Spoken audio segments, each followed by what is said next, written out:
Testing 1 2 3. Testing 1 2 3. Hi everybody, welcome to the show. If you guys don't know by the name of the show, we are going to be talking about movies. Welcome to On the Real, guys. We got a pretty good show lined up. It's going to be a very quick show. We're going to be talking about some movie news, and we're going to be reviewing a movie that I saw recently that is honestly one of the top 5 movies that I've seen this year. And honestly, I haven't seen a lot of movies because I don't get out. But we're going to be talking about Sinners.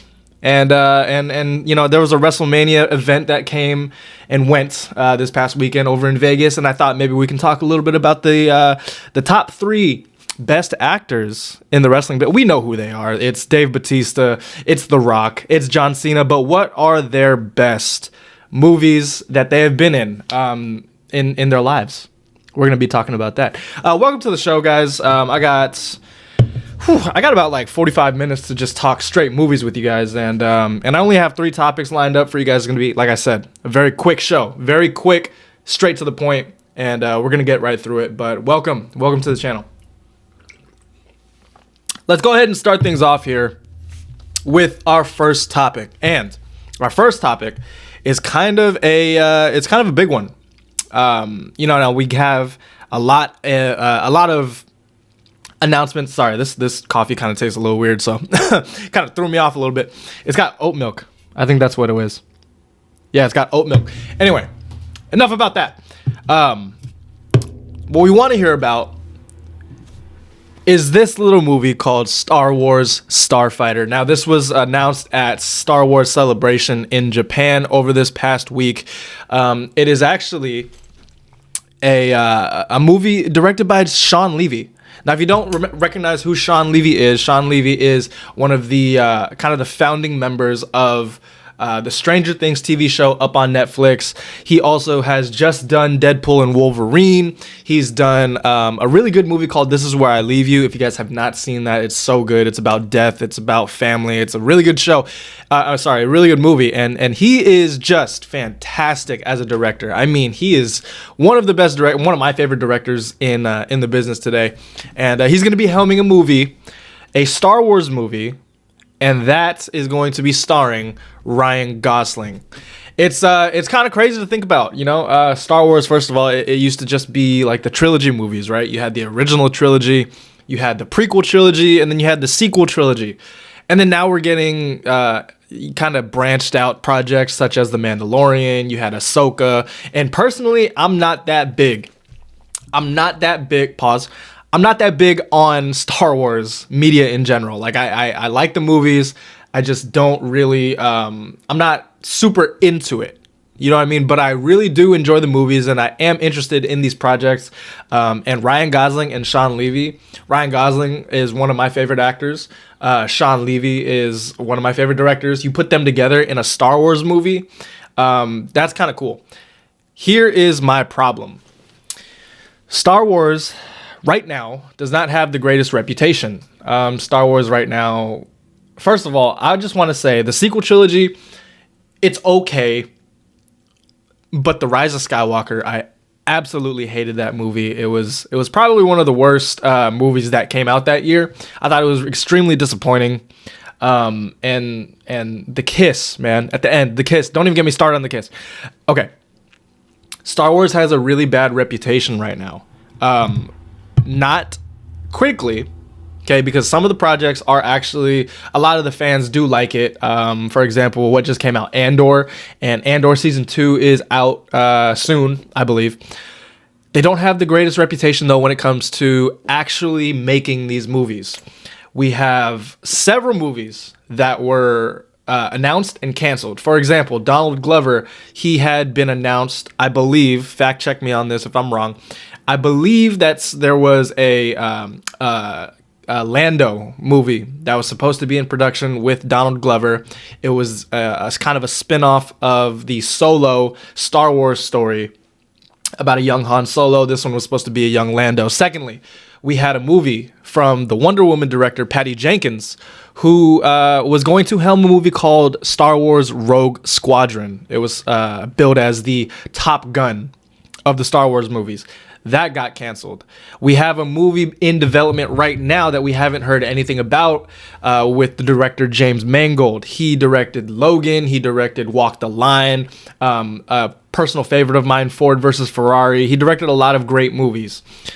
He was announced to direct a Star Wars movie about Rey, I believe. No. Actually, don't quote me on that. He was originally supposed to make a movie called, I believe, something about the Jedi, but it was a movie set either 10,000 years in the past or 10,000 years in the future, something like that. It was supposed to be a kind of standalone movie in the Star Wars world. That sounds cool, right?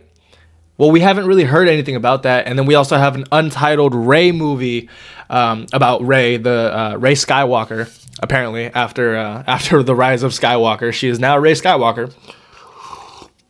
However, we haven't really heard anything about that too. A Taika Waititi movie. We were supposed to get a Taika Waititi Star Wars movie, and we haven't heard anything about that either for a really long time. Until Star Wars Celebration, there were apparently some updates on it. There's someone new writing that, and apparently it's still happening, but I have a lot of doubts on that.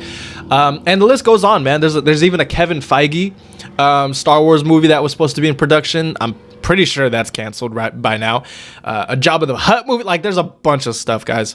So, moving back to Ryan Gosling and Sean Levy, this one's kind of different, man. We actually got kind of an announcement. Ryan Gosling and Sean Levy came on stage. They showed the title. I'll bring it back up right now so you guys can see it again. Yeah, here we go. The Star Wars title was actually shown, and I mean, it looks like it's moving forward, but guys, I can't really believe that this is going to be something that's going to happen until I actually see like a trailer, or I hear that they're in production. I hear that they're actually on set filming the movie. It's hard for me to believe that Star Wars is actually making these movies. Speaking of Star Wars, man, they even have a Mandalorian and Grogu movie coming out, and that one is pretty far along in production. I still can't believe that that's coming out, just because of the reputation that Star Wars has right now. But that's just me thinking of, the bigger picture. Like, are these movies actually going to be made? Right now, we can just focus on, the fact that we have a Star Wars movie that is going to be being directed by, what the fuck is his name? Oh my God. Being directed by Sean Levy, excuse me, and starring Ryan Gosling. I mean, it's something that we can look forward to. I just would not put money on it. Let me know what you guys think about this, though, down below in the comment section. If you guys are watching live, hi. But if you're not, let me know down below in the comment section what you guys think about this Star Wars Starfighter movie starring Ryan Gosling. All right, everybody, let's get on to our second topic here. And once again, I said this is going to be a pretty quick show, but I did want to do like a little live stream, want to get the ball rolling here. We're going to be talking a little bit about wrestling, some good old-fashioned wrestling, and yes, right, like I said, WrestleMania was just this past weekend, and it got me thinking, there are lots of wrestler turned actors. And you guys know the top three, right? You guys know the top three. It's The Rock. Clearly, he's the biggest movie star on the planet. John Cena is also a really good wrestler turned actor. And Dave Bautista is a fan favorite right now. And I wanted to go through these three actors and kind of look at their best movies. I wouldn't say their most popular movies. I wouldn't say, this is just purely based on talent versus, like favorite movies of mine, stuff like that. Let's get started with Dave Bautista. Now, Dave Bautista, I believe he's a terrific actor. He is a very good actor. He wasn't always a great actor, but his real start came from the 2014 movie titled Guardians of the Galaxy, one of the greatest superhero movies of all time, in my opinion. He is great in that. However, that is just an honorable mention because I don't think that's his best performance. He's obviously known for playing Drax the Destroyer in 3 movies of the Guardians of the Galaxy and then a bunch of other cameos and stuff. But while he's great in that, I actually believe his best work is in the M. Night Shyamalan movie, Knock at the Cabin. Now, this movie is starring Dave Bautista. It came out around, was this 2021 or 2022? Something like that. Listen, Dave Bautista's performance here, I'm going to resize this real quick, don't mind me. Dave Bautista's performance here is fantastic. Okay? Most other movies, I kind of watch them and I'm like, okay, yeah, that's Dave Bautista, but I'll lock in for Dave Bautista. In this, it literally feels like he's playing a completely different character, and that's the point, right? That's the entire point of acting. Dave Bautista, I believe this is his best work. He is scary. He is sympathetic in this movie. He is so calm, and that's what kind of makes him scary. His portrayal of this character, he's a brooding dude. I think he said he gained a lot of weight for this particular role. And him being directed by M. Night Shyamalan, that's a whole other story. M. Night Shyamalan, we can talk about how he's a great director or a bad director, completely different story. But in this, I feel like the match made in heaven was M. Night Shyamalan and Dave Bautista, because Dave Bautista pulled out one of the best performances of his career, if not the best, and I think it's definitely my favorite, other than Drax, of course. All right. Next up, he's a guy that's over this past weekend won his 17th championship. He won his 17th championship with the help of a rapper named Travis Scott. Again, different story. Not going to talk about it here, but just know that it was a bad ending to that WrestleMania. However, I'm happy that John Cena got his shine and got his 17th championship. He deserves to be champion. That was the right move. Once again, I don't want to talk about it right now. It's a lot. But John Cena, he's been acting a lot these past couple years in some really good projects, honestly. And he's doing more comedic roles. He's not doing a lot of serious work like how Dave Bautista is trying to do, and now Dwayne The Rock Johnson is trying to do. John Cena has completely leaned into the fact that he is good at comedic roles, right? He doesn't try to be something that he's not. He's not trying to win Oscars. He's simply doing it for the love of the game. And he also is really good at comedic roles. So a couple of them, Vacation Friends, I actually thought it was pretty cool. It was a decent, fun movie. Trainwrecked, of course, that's where he got his start in acting. I mean, that was his breakout role, kind of. The Marine, no, not The Marine, but some of my favorites, honestly, and I think some of my favorites, or one of my favorites, of his, is actually, let me find where can I find this damn screenshot? One of my favorite movies that he has been in, not necessarily his best, but one of my favorites, is none other than, I can't even fucking bring it up. Hold on. I can't bring it up because it's not compatible. Give me 1 second. This is a cliffhanger. The suspense is building, isn't it? You guys don't know what I'm talking about right now. Yep. What is that? Nope, not that one. Sorry. I should be a little more prepared when I do these shows, huh? Oh my fucking god, that was an AVIF too. It doesn't save as a JPEG, which is actually real. Okay, anyway, that's nerd stuff. There you go. Boom. All right. Can we take that one from the top? Let's take that one from the top. All right. Personally, I think an underrated, not his best, however, my favorite, is none other than the movie Blockers. And if you guys don't know what Blockers is, I mean, it's a really... Wow, his face is super zoomed in. Let's go right here. Blockers is a comedy movie where they try to stop their daughters from having sex for the first time. Blockers, aka cock blockers.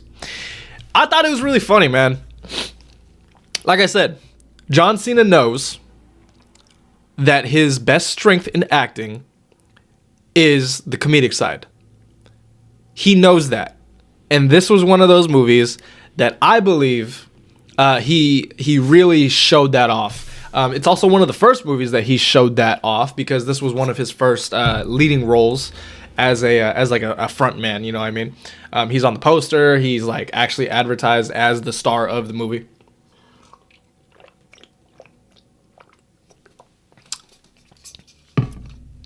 That's great water, man. So yeah, John Cena, Blockers. I think that is an honorable mention. However, his real best movie and his real best performance, it actually comes in a movie and a TV show. However, his best performance, in my opinion, has to be Peacemaker, particularly in the Suicide Squad. Now, while I get this picture up, Peacemaker is downright his best role, 100%. He's going to die being known for playing Peacemaker and the things that he did as Peacemaker, no doubt about it. Now, what makes this role so good? Let me I'm trying to find the damn picture of Peacemaker. What makes his role as Peacemaker so good? Like I said, he's good at the comedic stuff, and he knows that he's good at the comedic stuff, right? Well, in this role, he kind of blends the dramatic parts into the comedic parts. He uses this comedy and his tragic backstory as like a kind of a defense mechanism. And I thought that was really cool, because John Cena, he proved that he can act, like he can actually act in the Suicide Squad. And then in Peacemaker, the TV show, he proved it even more, with even better layering. And I think it's just a match made in heaven that him and James Gunn were able to work together, because James Gunn is perfect at that, at just that. He is perfect at balancing the humor and the heart and the dramatic stuff of the story. And he puts that all into this one character. And then with John Cena being the actor that he is, I think that's his best role.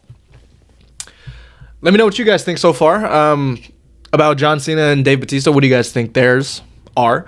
We're going to be talking a little bit about Mr. Dwayne "The Rock" Johnson next. This one is kind of controversial, because not a lot of people like Dwayne "The Rock" Johnson as an actor. They think that he plays the same person, the same person every time. That's debatable, but nonetheless, he is the biggest movie star in the movie industry. He is hands down the biggest movie star in the industry. I got a couple honorable mentions before I get to my actual pick. So number one, my first honorable mention for Dwayne "The Rock" Johnson. What's his best film? Honorable mention, it's going to be Jumanji. Hear me out. Hear me out. He's actually acting in this.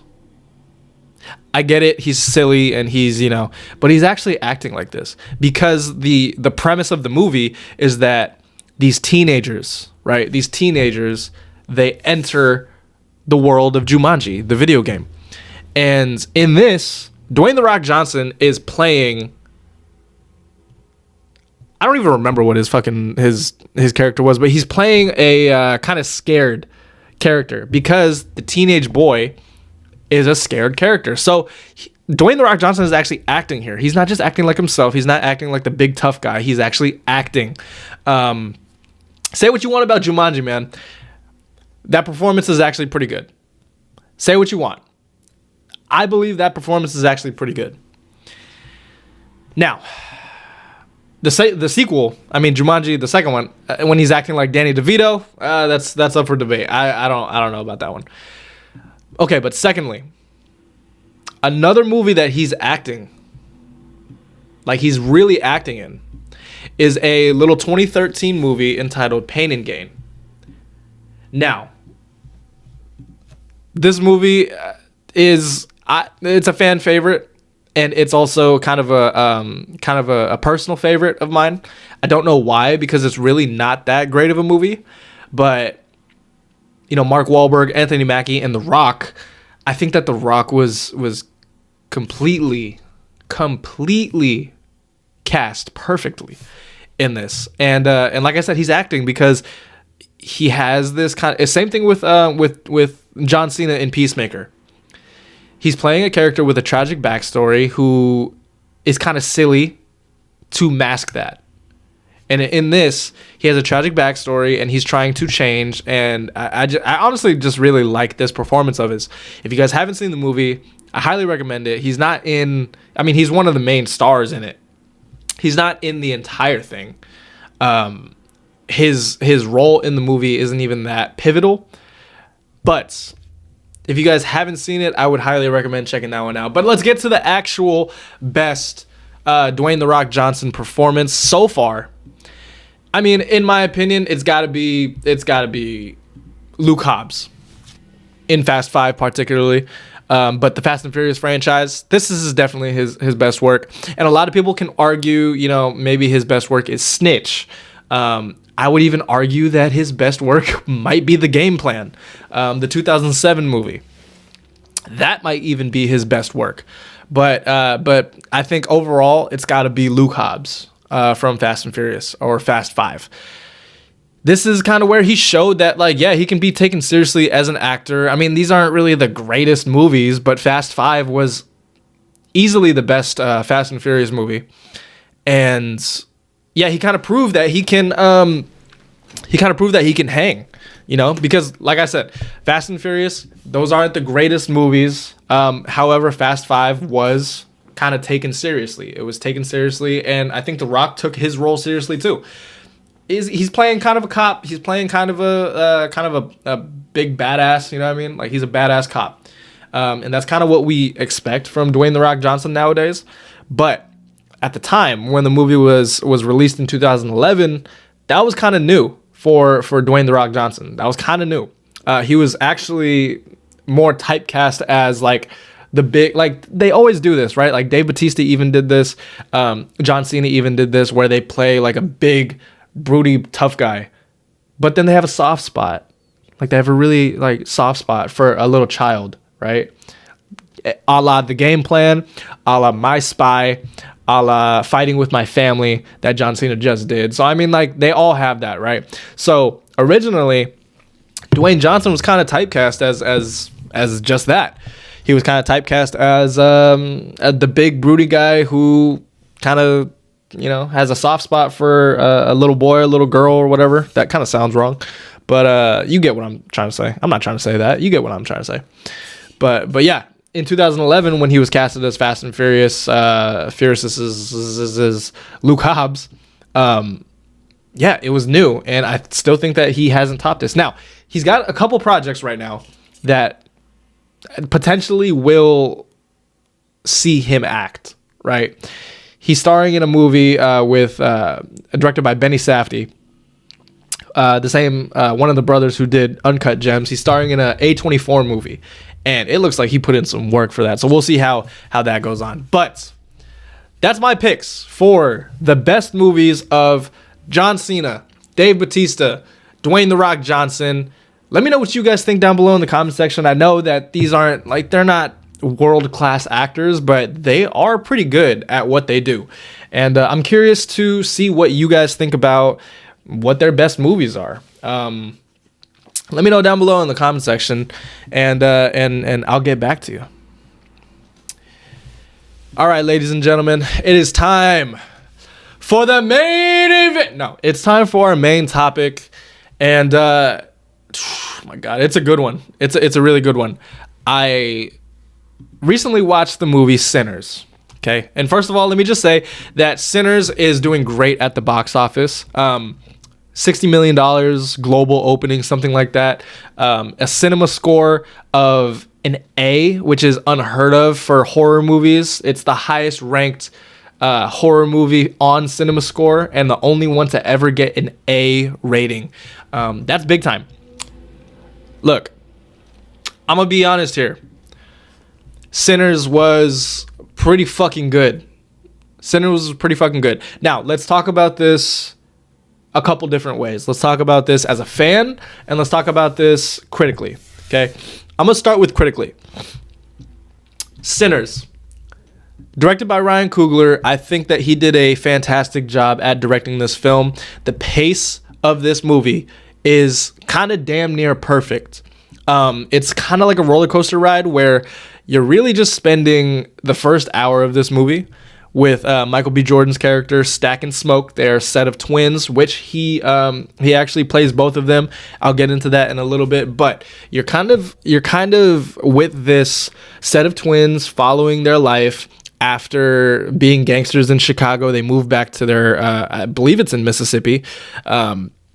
They move back to their hometown and they're just trying to get away from the gangster life. They want to open up their juke joint, their club, and they're kind of just getting ready. The first hour is just them getting ready to open up later that night. And it's fucking great. You would think that it's kind of a slow burn because you're spending an hour and you don't even know what's going on really. But it's fucking great. And the fact that Ryan Coogler can make me sit there and watch these two just be, and not even these two, it's one actor, Michael B. Jordan, sit there and watch him just do random stuff trying to open his club, a big budget movie like this, and he got me enthralled in the story. Bravo to Ryan Coogler for being able to do that, because not a lot of people could. So I think the pacing is amazing. Let's talk about the music for a second. It is composed by Ludwig Göransson. I hope I'm saying that right, but they did the soundtracks to movies like Sinners, obviously, Joker. The bathroom scene. Obviously, that is like one of the greatest pieces of music that I've heard. He's done Tenet, Oppenheimer, Black Panther, Fruitvale Station. Like he's worked with Ryan Coogler before, and yeah, they are a match made in heaven. This movie is definitely I'm gonna put my face on there now. This movie is definitely very music based. It revolves around music, and personally, I didn't even know that. I thought it was just a vampire movie, and but it has a lot to do with blues and like kind of this culture of music culture, and how that kind of affects our ancestors and stuff like that, and different cultures around them. It's a really deep movie for what they marketed as a vampire flick, right? The performances, let's get into the performances now. Haley Steinfeld is great. Michael B. Jordan, this might be his best performance. Both performances. This might be his best work. And that's saying a lot, because he's very good in Creed. He's very good in Fruitvale Station. He's very good in films like Just Mercy and others. So saying that means a lot. And I think that this might be one of his greatest, if not the greatest performance that he has put on so far.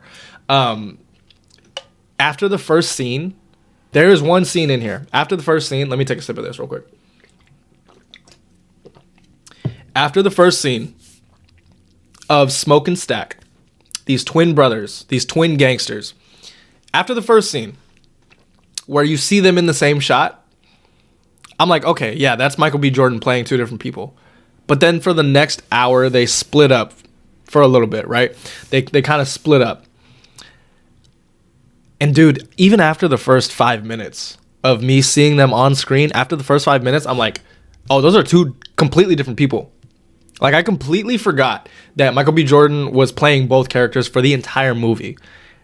And the fact that they were able to do that not only is kudos to the production team, Ryan Coogler, but Mainly, I think Michael B. Jordan, because he had to play two separate characters, right? But and they were talking about it on different podcasts and stuff. Michael B. Jordan had to kind of act and direct in this film. He had to direct the stand-in when they had scenes, Smoke and Stack, when they had scenes together. He had to kind of direct the stand-in because he's playing both characters, so he has to tell the other person, like, hey, I'm going to kind of react to this like this, so I need you to do that. And then he goes, films that, then they switch places, and he has to act like how he just directed. You know what I'm trying to say? You know how, like, there's layers to his performance. Hands down, I think it's one of his best performances, man, if not the best. And that's saying a lot. The cinematography also, it's gorgeous. I think that the movie looks great. The editing is great. It's a pretty scary movie. I mean, they have a bunch of jump scares in there. Some of the scenes are pretty cool. Oh my god. There's a scene where I believe it's Smoke. Smoke has a how do I say this?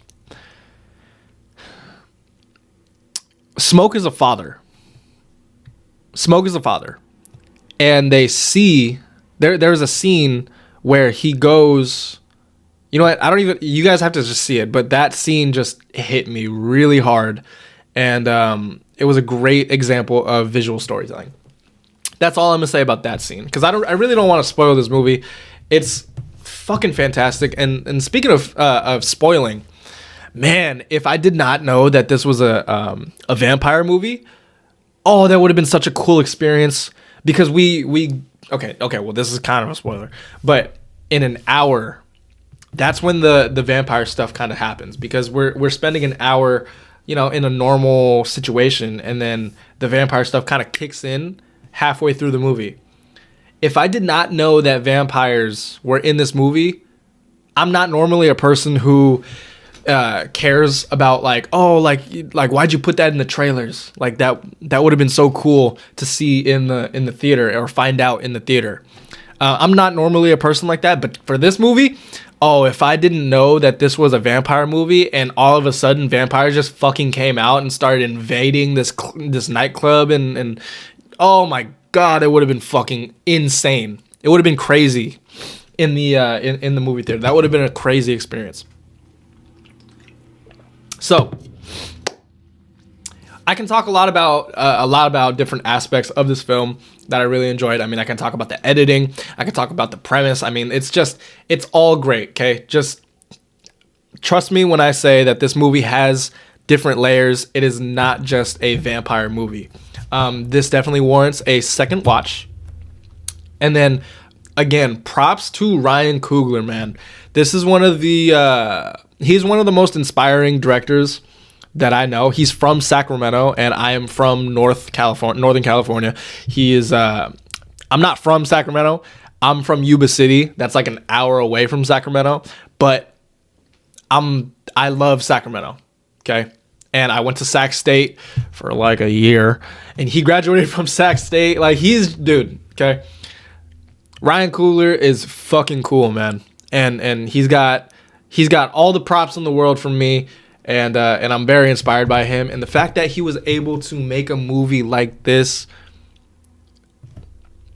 dude, I couldn't even imagine making a movie like this. So now let's talk about this film as a fan. Oh, this fucking movie was crazy, man. I mean, okay, Michael B. Jordan, number one, he's a fucking badass. He is a fucking badass in this movie. Him and Haley Steinfeld, unfortunately, have really good chemistry. I'm kind of pissed about that because I love Haley Steinfeld, but hey, it's Michael B. Jordan. I mean, I don't blame Haley Steinfeld, man. The movie is surprisingly pretty funny. There's a couple of lines in there that Haley Steinfeld has that is pretty hilarious. This movie was also not only directed by Ryan Coogler, but he wrote it as well. Keep that in mind. This movie is very, very funny, and let's talk about how it sets things up. Now, there are post-credit scenes. Okay, the post-credit scene does kind of set things up for maybe a future movie. maybe a franchise starring Michael B. Jordan and Haley Steinfeld, kinda. I'm not really gonna tell you what it is, but don't miss out on the post-credit scene. If you haven't seen this movie already, what are you doing? But second of all, if you haven't, do not skip out on the post-credit scene. The post-credit scene is basically a 10-minute kind of epilogue to the movie. It's kind of the ending, like the real ending to the movie. I thought it was really interesting because I'd never seen that before. But yeah, dude, I could talk about this movie all day, but honestly, I can't because I'm getting kind of tired. But my point is, okay, Sinners, movie of the year so far? Yeah, I think so. Sinners is definitely one of those movies where, like I said, it's marketed as a vampire movie, but it's so much more than just a vampire movie. The things that this movie does for black culture, the things that this movie does for filmmakers, the things that this movie does for vampires. Okay, well, maybe not the vampires, but this movie is super significant. Okay, and if you guys are interested in film, I mean, dude, Ryan Coogler, he did a kind of like not a trailer, but he promoted this movie by telling you this is the difference between like a 70 millimeter versus 35 millimeter film strip versus 24 millimeter or whatever, and he compared it to the IMAX film strips. This is a movie. This is like a love letter to filmmaking. Please go watch this movie. Please go watch this movie on a screen. Because, well, obviously you're going to fucking watch it on a screen. Please go watch this movie in a movie theater. Because this warrants the big screen effect. And even, like, I'm getting on a tangent. Even after, like, the writer's strike, you know, after COVID, after all that stuff, right? We got good, really big movies like Top Gun. We got, like, the Avengers movies and stuff like that coming soon. Like, we have Marvel movies and Star Wars movies coming out and stuff like that. This is an original film, original IP, directed by one of the best directors and one of the most inspirational directors in today's age. And he's like a fan of filmmaking itself, not just trying to make money, which, by the way, this movie is making good money. But he's not just trying to make money. He made a fucking R-rated horror film with vampires. And it's making good money. Do you guys know how hard that is to do in Hollywood, especially after COVID and the writer's strike and the actor's strike or whatever strikes, all these fucking strikes, all these delays, man. So, Ryan Coogler, hats off to you, bro. I gotta get off your dick right now. I'm on it right now, but I gotta get off it a little bit. You did a great fucking job on this movie. Michael B. Jordan, you did a great fucking job on this movie, for real. And I feel like I'm fucking inspired to make original movies like that. And this movie kind of did that, you know? And I hope that this movie, and I hope that a lot of different movies make a lot of people feel, you know, certain things when they watch it. That's the great thing about movies is that, okay, I'm getting on a fucking tangent. Anyway, Sinners. Sinners, really good movie, man. Really good movie. I believe it's my favorite movie of the year so far. We'll see what happens. It's only April. Oh my God, it's about to be May. That's crazy. So, yeah, go watch Sinners if you haven't already. Wonderful job.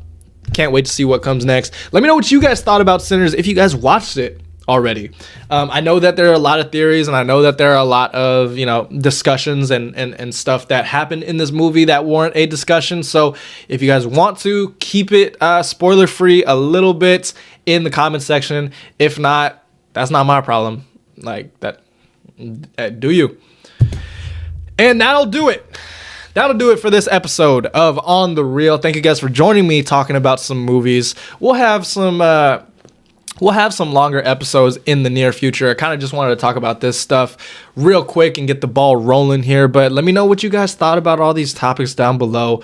I appreciate you guys listening. We're going to be live almost every single day, just talking about movies, movie news, and I'm fucking ready. I'm ready. We are getting into the busy season of movies. And a bunch of movies are coming out. So if you guys don't want to miss any of my reviews or reactions, if you want to join the discussion, if you want to join the conversation, subscribe to the channel, man, because we're building a little community here, just talking about movies that we love and being just movie fans, man. So again, thank you guys for watching. Thank you guys for listening. If you guys are listening on Spotify, and I will catch you guys in the next episode. All right. Appreciate y'all.